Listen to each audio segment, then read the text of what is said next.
The next session we've got is Innovation in the World We Need, and it's led by Geof Rochester. He doesn't need a lot of introduction. He's been here with us several times. He's a kind of co-conspirator with the forum.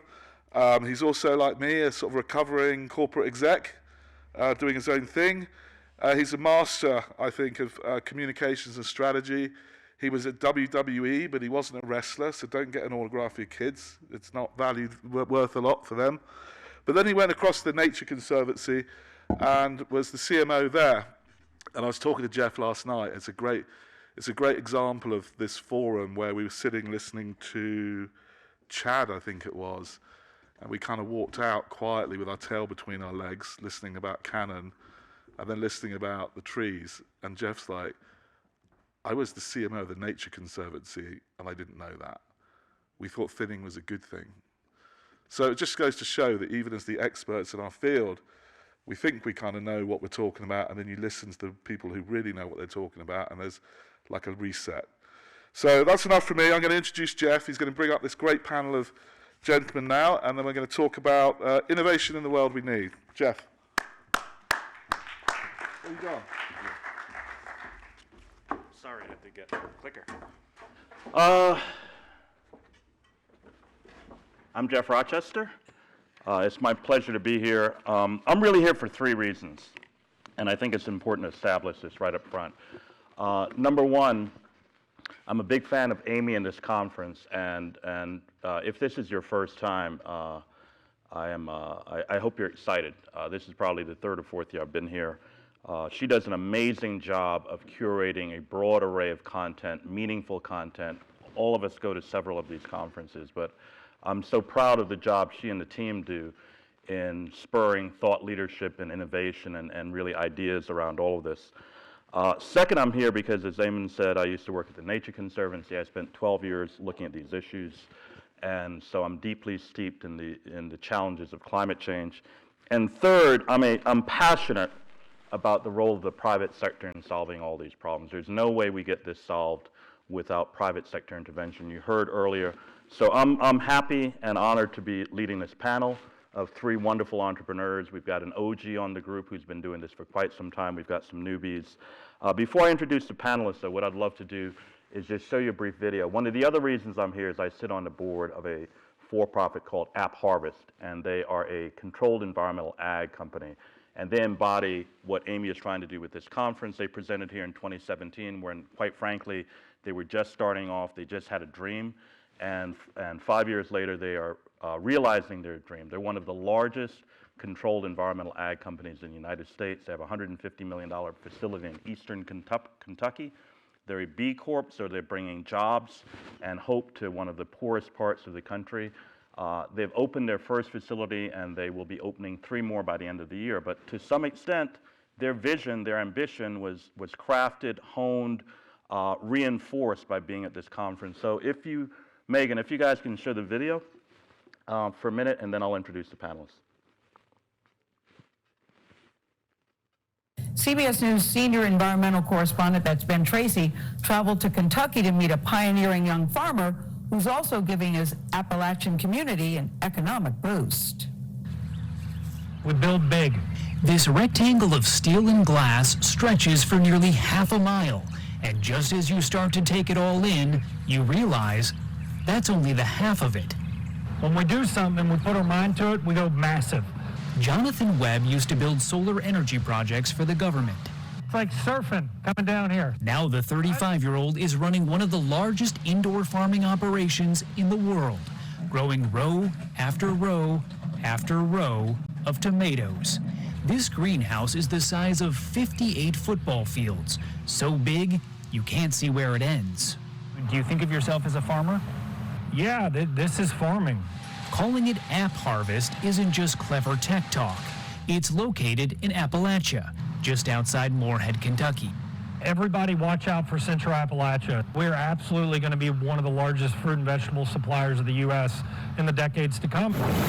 Climate change is not only altering our weather patterns, but it's changing where and how we grow our food. A lot of our produce comes from California and Mexico. two places now hit with frequent and devastating droughts. Kentucky is getting wetter and has location on its side. You got it. Webb believes he and his Orange Army are building a new future for Appalachia. It's a runaway freight train. Now it's a matter, how big is it going to be? How fast are we going to go? And that's saying something, given how big it already is. We at App Harvest have set a goal to be one of the largest food and agriculture producers in the world. We have a workforce that is unmatched. One of the world's largest agri-tech greenhouses in Morehead, Kentucky. First of all, I love the flavor. They are so good.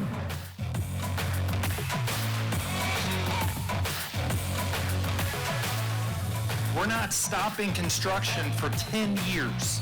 In this community, we're going to have one of the largest strawberry facilities. We're building a 10-acre leafy green facility. Our second 2.8 million square foot facility. Site Selection Magazine ranked us #1 in our region in economic development with over 5 potential projects that would be $1 billion+ in investment. Morehead is a shining example of what's possible. Great, thank you very much. And if the panelists can come on out and we'll get started.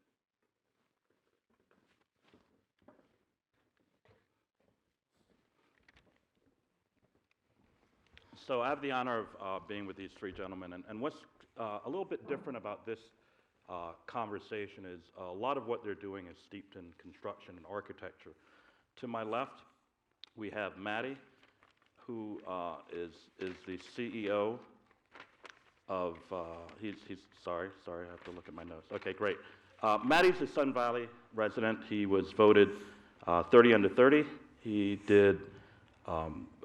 won TED here, and he's got some interesting thoughts on re-envisioning the materials that we use. He also, Mattie, if you get a chance, I want you to talk about Basecamp and what you're doing with that. To his left, we have Ryan, who's with Origin Materials, and he is their Chief Technology Officer, Ryan. And then we've got Cody, Finke, who's with Brimstone Energy, and he's raised over $60 million. So, Mattie, why don't you go ahead and get us going? Absolutely. Well, first off, so great to be here. Thanks to Amy Christensen and the Christensen Global team for putting on this event. Very early on in my sort of sustainability career and journey, I actually volunteered at this event and helped put it on behind the scenes. And so to now be on the stage today is quite an honor. So as mentioned, my name is Mattie Mead. I'm the founder and CEO of Hempitecture. We are a sustainable materials company that uses a perhaps unique commodity to create what we believe are some of the most sustainable building materials on the planet. Here behind me, you can see a photo of one of our flagship products, our hemp wool insulation, which I'll talk a little bit more about. Next slide, please. So we are the leading provider of sustainable hemp-based building materials in North America. Why do we do that? Why hemp-based building materials? Well, our non-woven materials, particularly our thermal insulation, they embody carbon dioxide and they make healthier, more energy efficient habitats.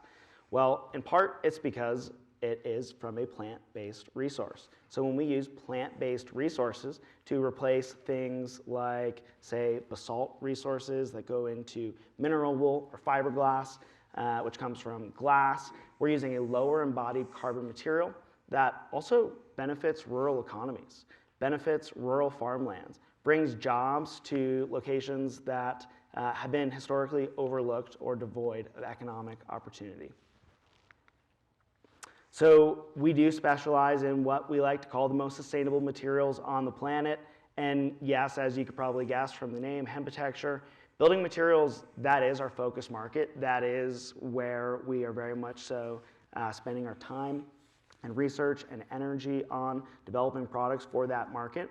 But we're using technology that is novel, and that technology allows us to utilize the power of plant-based fiber for many different industries. So some of the other industries that we can serve are the cold freight industry. I loved that video of App Harvest. I thought that was super cool.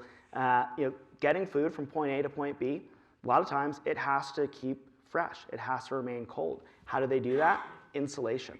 So we intend to foray more into the shipping market to keep food from going into the landfill or being wasted, while also lowering the carbon footprint of companies like, say, Blue Apron, who are sending not just a few hundred packages across the United States, but millions of packages of food across the United States.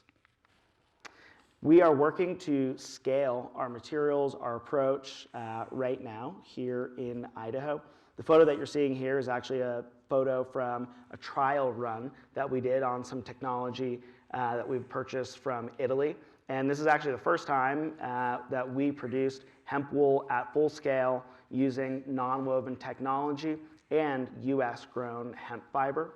Why hemp fiber? There's a number of reasons. Very strong fiber, resilient, but it also, when it's being cultivated, offsets about 10 tons of carbon dioxide per acre. So that means that we're using a carbon negative feedstock for our materials. And when I say that this is happening right now here in Idaho, I truly mean right now.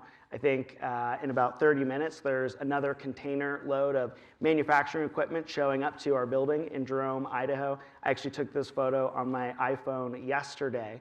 So this is happening now, happening here in Idaho, and looking forward to participating in this conversation and learning more from everyone else here on the panel. So thank you. Cody? Awesome, thanks, Mattie. Thanks, Geof. Yes, also super excited to be here. I really appreciate Mattie and Tommy for, I think, helping me get here, and Amy, and I till about a week and a half ago actually lived in the Valley, so this place is really special, and I'm just really glad to be here. So yeah, I'm Cody. I'm the co-founder and CEO of Brimstone, and what we do is we make ordinary Portland cement. So I want with a carbon negative attribute. I want to talk a little bit about cement because people don't think about it very often. So Portland cement, that's what we call, that's like the technical term for cement. Cement is responsible for about 5.5% of global greenhouse gas emissions.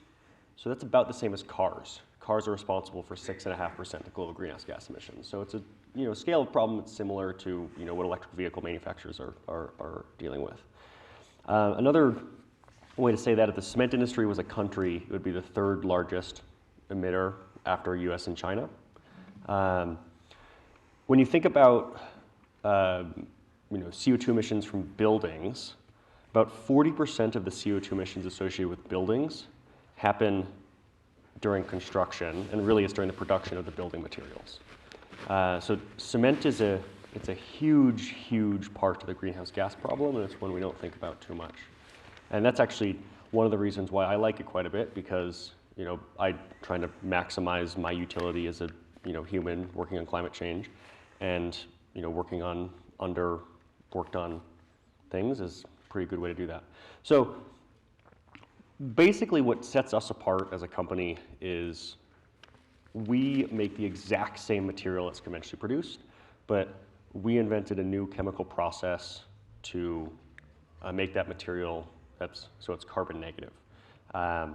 We do that by changing the starting material and changing the chemistry, and I won't go into too many details in this context, but happy to talk about the details after, if someone wants to ask. And I brought a little sample to show everyone. A sample of cement? Yeah, so in this vial is one of our first trial runs from our lab that's actually over in Oakland, California.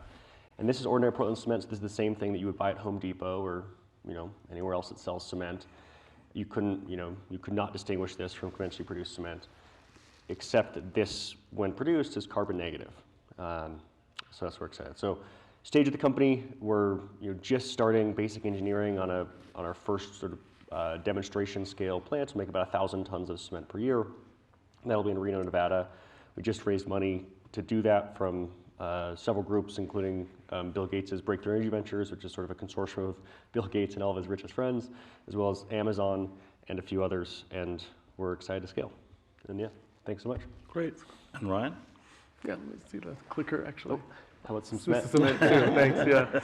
All right, so yeah, happy to be here. This is a great forum, arguably talking about the most important topic that we all face. So I'm Ryan Smith, I'm the CTO and one of the founders of Origin Materials, And Origin's a company that's really focused on transitioning the world to sustainable materials. When we think of, for example, fuels, we often think of them in terms of fossil fuels being the most common form of fuel or energy source that we use. Well, the same is true also of materials. Fossil materials account for a massive amount of the materials that we encounter in everyday life. So, for example, the seats that you guys are sitting on, that we're sitting on, have like a polyester overlay and a polyurethane foam core. That all comes from oil and gas. The nylon and adhesives and dyes that go into a carpet, the paints and coatings on the wall, most of the soft materials in your automobile, the things that we are wearing, our clothing. You think that your jeans are all cotton. Well, the reason they're stretchy these days is because there's polymer in there. So, in food packaging, right? The thing that keeps food sanitary for a long period of time is often something that's been through a chemical reaction in the formation of it. And even sort of paper packaging is often coated with a polymer layer. So these materials are all around us, and they all sort of back into oil and gas. And so Origin's very focused on transitioning that base layer from oil and gas and petro into ultimately biomass, which is a carbon negative feedstock. So that's been our focus. And if we can click forward. Up, too far. There we go. So how much does that account for is the question. And nearly half of all human carbon emissions come from just the stuff, the things that we manufacture. And Origin's really focused on the quarter of those emissions that come from materials derived from fossil fuels, because again, so much of it is actually coming from that base layer. And this is a slide that if I'd known the preceding panel was going to talk about this is exactly what I'm focused on, is the fact that corporate America, or the corporate world, has really changed their stance quite dramatically in the last couple of years. I think it is arguable that the Larry Finke letter that was mentioned by Amanda in the previous panel kind of kicked that, sort of a tipping point that sort of kicked that off. And we see this all the time. So these are, large companies, and this is just, the ones that would fit on a slide. There are, of course, many more. But the kinds of conversations that we have today are very different than what we had even 5 years ago. If you would have, not all of these, but some of these companies, you look on their website 5 years ago, you would have seen a product where they put it in green packaging and drew a little leaf on the container, and we were supposed to all sort of nod our heads and say, yeah, that's good for the environment when it contains some small portion of bio content. You go back to those same websites, those same product pages today, and they have the full life cycle analysis. They've got their scope 1, 2, and 3 emissions. They've got their targets, what they've done last year, what they're going to do next year. And it's really, it's a strong, good faith effort. And the lovely woman, I think Ellen from HP was explaining to me last night, the SEC is going to be actually holding companies accountable for these claims and these targets. And you get a sense of that. So the conversation's really changed, and we're experiencing that. So how do we do it? We focus on, I love this idea that came from Mark Brand yesterday, this idea of the leftovers, right? Same, cooks and chefs don't have any waste, or if there's waste, it's leftovers. We do the same thing. So, except instead of food, we're looking at some of those kind of leftovers that we talked about yesterday that Chad and Carol were talking about with these forestry products where half of the tree, half the carbon in the tree goes into the paper or the lumber, and the other half just gets wasted. So you end up with these things like forest residuals that are just sitting on the forest floor and ended up getting burned, or it goes to a mill and you end up with mill residuals, and it's just sawdust, or if it's a pulp and paper company, you end up with, they have to make these little 1 inch by 1 inch chips in order to make paper, and anything that isn't that gets burned. So it all gets burned. If you talk about agriculture, when you harvest rice, it goes into a big pile, and they separate the rice from the husk and the hull. And the husk or the hull ends up getting burned in a boiler for energy. It's a huge waste of carbon. If you talk about sugarcane production, they press the cane and they have this big pile of what they call bagasse, which is just biomass, it's carbon.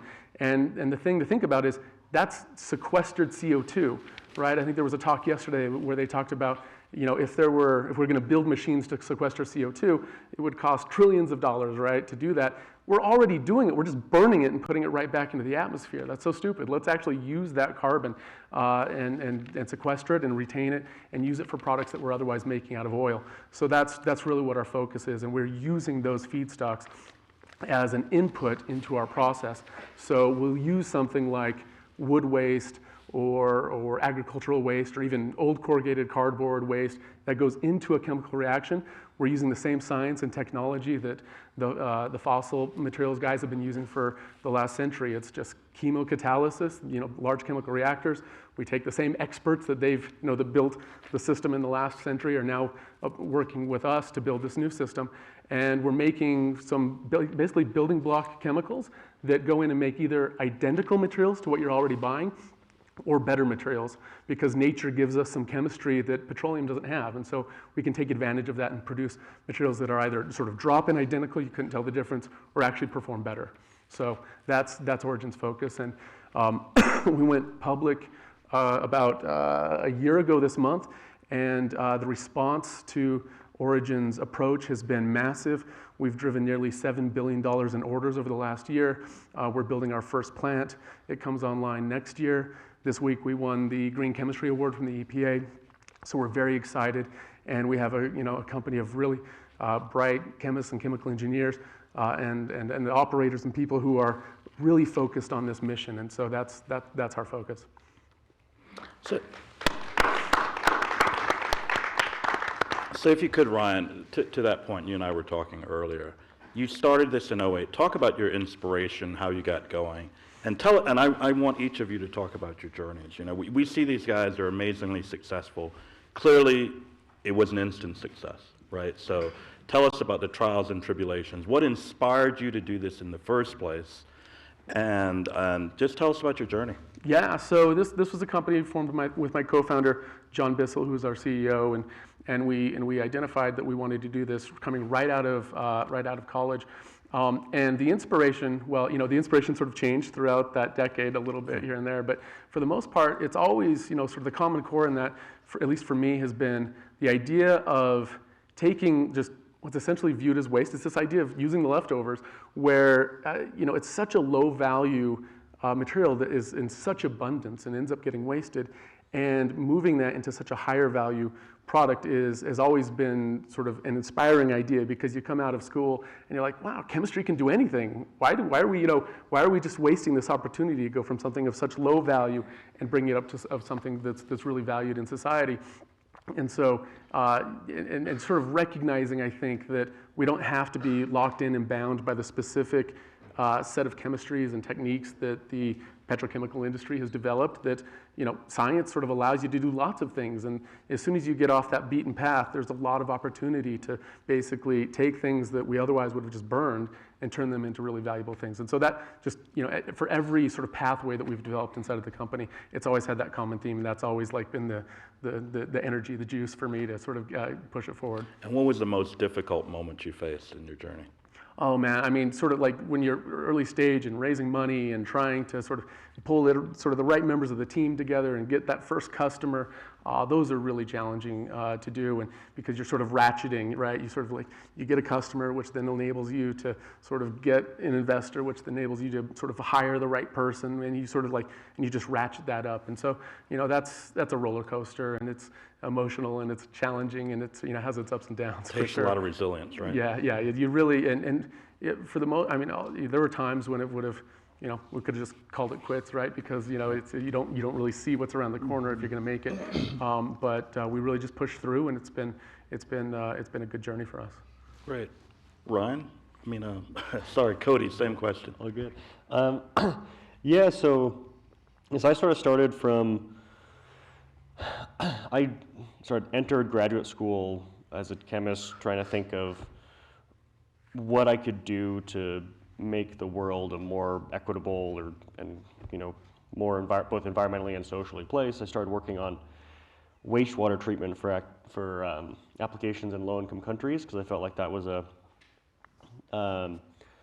sector that wasn't really worked on that much, but was still quite important both environmentally and socially. And I was convinced by the Bill and Melinda Gates Foundation, who was funding that research, that the fastest way to deploy a technology to solve a problem was to start a business. As economic tailwinds, just in the global economic system we have, tend to deploy things fastest if you can do that. So I said, okay, that's interesting. I started looking at the economics of my research, and I found that the economics were dismal, basically. And I, sort of long story short, I looked at other spaces that were not worked on very much, and cement was one of them. And I tried to figure out a process where that if I could meet some reasonable technical milestones, could have economic tailwinds. And came up with the process that we use today, that we're trying to scale today. And from there I was like, okay, well, this seems good. Let's see if we can get some money. And started with Department of Energy, got some money from the Department of Energy to scale this, to do some initial work on this process. Then when she started, through that network, got connected to a bunch of venture capitalists and started fundraising.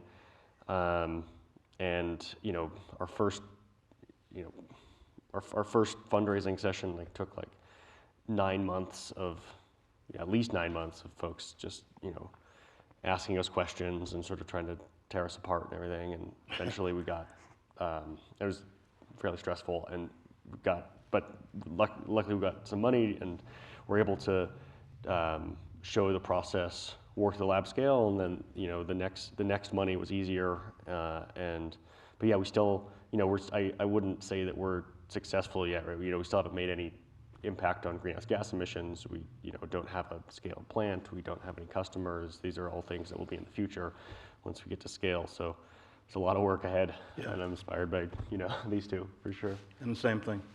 Well, I mean, I think similar to the other entrepreneurs on this panel, entrepreneurship is an iterative process. It doesn't just, maybe sometimes it starts off with the home run, right, from day one. But for me, Hempitecture began as an undergraduate student studying architecture and environmental sciences. And so kind of at the nexus of those two, I realized that there's this problem. And a problem that I wanted to solve was buildings and their operations are responsible for about 40% of our carbon footprint, which of course cement and concrete production and petroleum-based products make up a portion of, and wanted to solve that through building materials. Now, my journey has been going on since 2012, and it wasn't really until 2018 when I brought on my co-founder, Tommy Gibbons, who's actually a high school classmate of mine, that we really kind of started to reinvent Hempitecture and reimagine what Hempitecture is as a sustainable, scalable company that could grow. And that's kind of where we're at today. We have customers. We just finished a $4.6 million fundraising round. We're building a manufacturing plant in Jerome. But things take time. All good things take time to build. So with all of you, presumably what you're doing are obvious solutions. They're good for the planet. What more can the government be doing, right, to support what you're doing? For example, in the ag industry, the greenhouse companies, the controlled environmental ag companies are looking for subsidies for what they're doing, not unlike what happened with solar. So in your respective spaces, could the government be doing a lot more? I mean, if this is the right direction, what more can they be doing to support your initiatives? Well, one thing that I think is really exciting is the opportunity to begin labeling your products. So Hempitecture recently just received a USDA bio-based certification for our installation, which means that there is bio-based content. So the government is starting to create these programs that are allowing companies like ourselves to distinguish our product from another product that might be on the shelf. I think an exciting thing, at least in my space, that's coming is the Carbon Smart Commodities program, which announced, I want to say, almost $5 billion in funding for the cultivation of carbon capturing commodities. And so Hempitecture actually partnered with Oregon State University to put forth a grant proposal that would help bring industrial hemp into larger cropping systems, potatoes, sugar, beets. So we are seeing a beginning to this, but I'm sure in your respective sectors there's necessary inertia, and maybe that is happening or maybe it's not. Yeah. So for us, what we like to say is, without economic tailwinds, global industrial transitions don't really happen. With economic tailwinds, global industrial transitions take 80 years. And, that's fast, right? And, we see, look at solar and electric vehicles, we think they're fast. Electric vehicles have been around for over 20 years. They're at 1% or 0.7% of global vehicles. These things are not fast, right? They take 80 years. But they can be fast with appropriate policy, so government can be helpful even for, government, in my view, is necessary, even for companies like I think all of ours, which have economic tailwinds. So some things that we would like to see is, low carbon cement standards, clean cement purchase agreements. The government is the largest purchaser of cement. They consume about 60% of cement. They could, really help us get into the market, but with purchase agreements. They could also do cap and trade systems to Are they help with listening? transition. When you go up on Capitol Hill, are they listening? Well, I've never been to Capitol Hill, but I have talked to some folks that are in Capitol Hill, and I think they're listening. I mean, we'll see. These things take some time. And we've got, our venture capitalists have been very helpful in getting us there. So I think so, but things could be faster. And there also are challenges with procurement. And then some other things that I think just could help the space in general, right? So I like to think all the opportunities that I've had growing up. I went to private school, my parents could pay for it, all these sorts of things. Imagine if, imagine if we redistributed income in a way that everyone in this country could have those types of opportunities. There's so many smart people out there that just don't have the opportunities that I've had. And we could see more people of color, we could see more poor people, or that maybe are not poor, would not be poor anymore, working. We'd have so many awesome brains working on these problems, and I think that's just a bigger systemic thing that government could help with. So. And then, I'd say one thing to sort of point out for each of the three companies that are up here is these aren't software companies, right?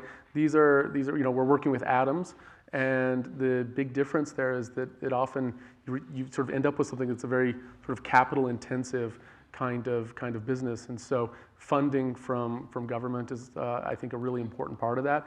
It allows earlier stage investors like venture capitalists to get involved, knowing that there are funding pathways to sort of fund these these factories or plants, the projects. When you get to that level of maturity, that's important. I want to go back to something Cody said that I'm very passionate about, which is income redistribution, what's happening in this country, social status.